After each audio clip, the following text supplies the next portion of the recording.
Today on Roll for Crit, we're breaking out our wands and our spell books, putting on our pointy hats perhaps, as we give you a Kickstarter preview for the game That's Wizard, which is a two-player dueling card game of Magic. In this game, you'll be playing as wizards, playing a best out of 3 matches. You'll be using these dials, one for stamina and one for power. Now, throughout the match, should your stamina ever hit 0, you have lost. Power, of course, will fluctuate depending on whether you're using it to consume it to cast spells or gaining more to cast spells later on. Before the game starts, you're going to need some spells. To build your spellbook, you're going to first start with Counterspell and Focus. These are 2 basic cards everyone will always have no matter what.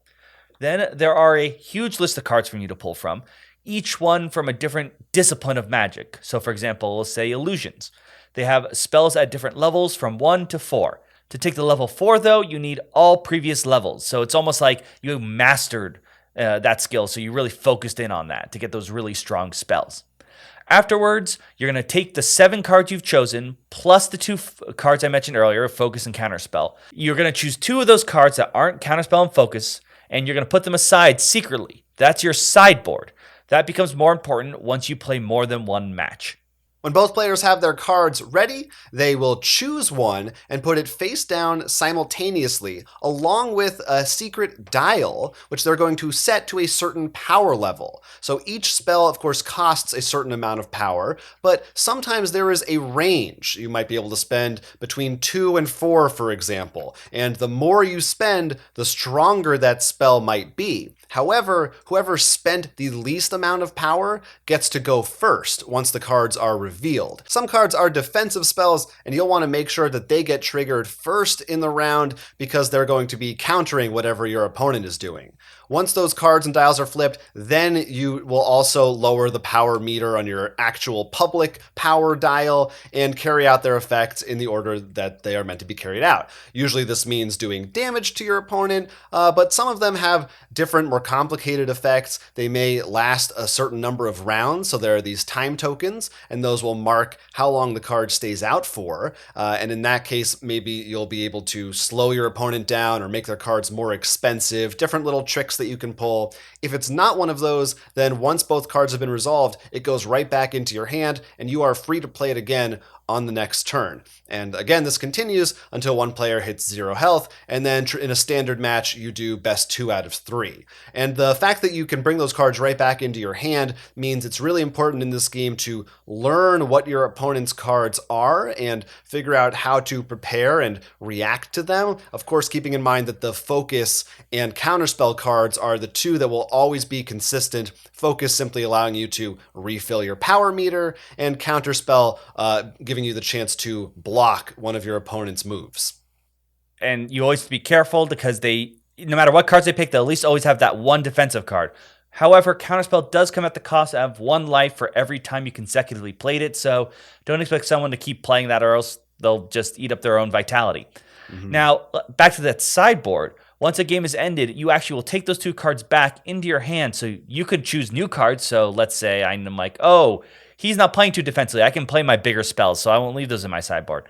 Maybe leave your cards in there because you want to use them later to get the surprise. Some cards can actually win without bringing your opponent's health to 0. So maybe you want to leave that secret win card so they can't predict you have that just yet.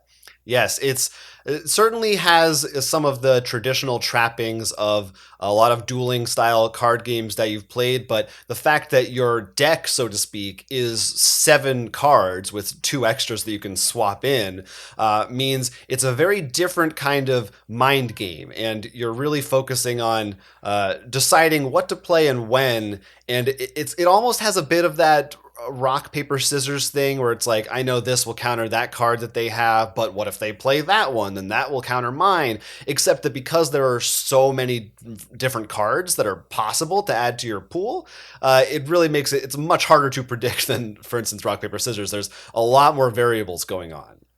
I also love that Counterspell is one of the basic cards, because in other card games such as Magic the Gathering or Force of Will is the other one I remember, whichever color had the Counterspell was really strong. And in this case, he's like, look, everyone gets it.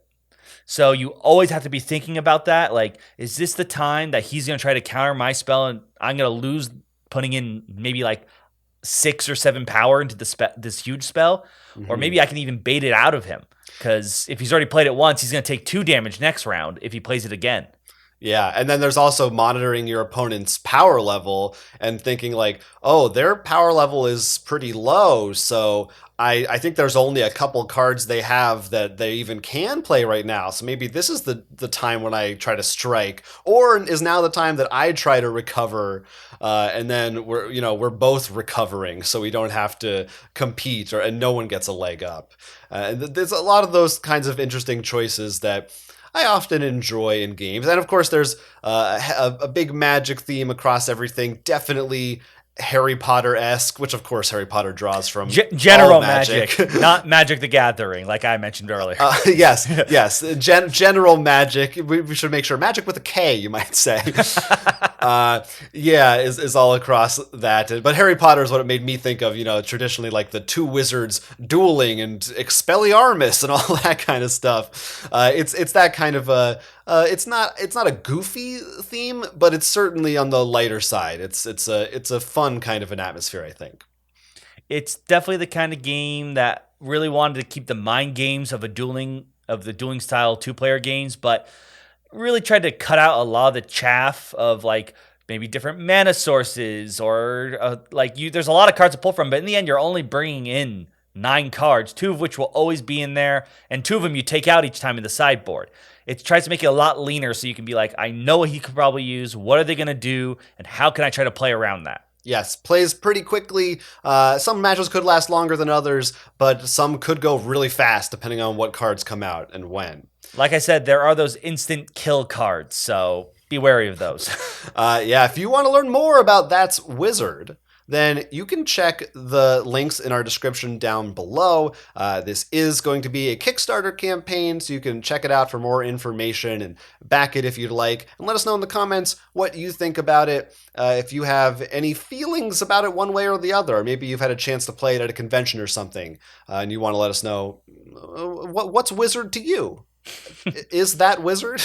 Anyway, the game is That's Wizard, and I'm Jonathan. I'm Will. And this was a Roll for Crit Kickstarter preview. If you love board game content, do us a favor, like and subscribe, and support us on Patreon. Keep watching our content to guarantee you'll top deck a good video.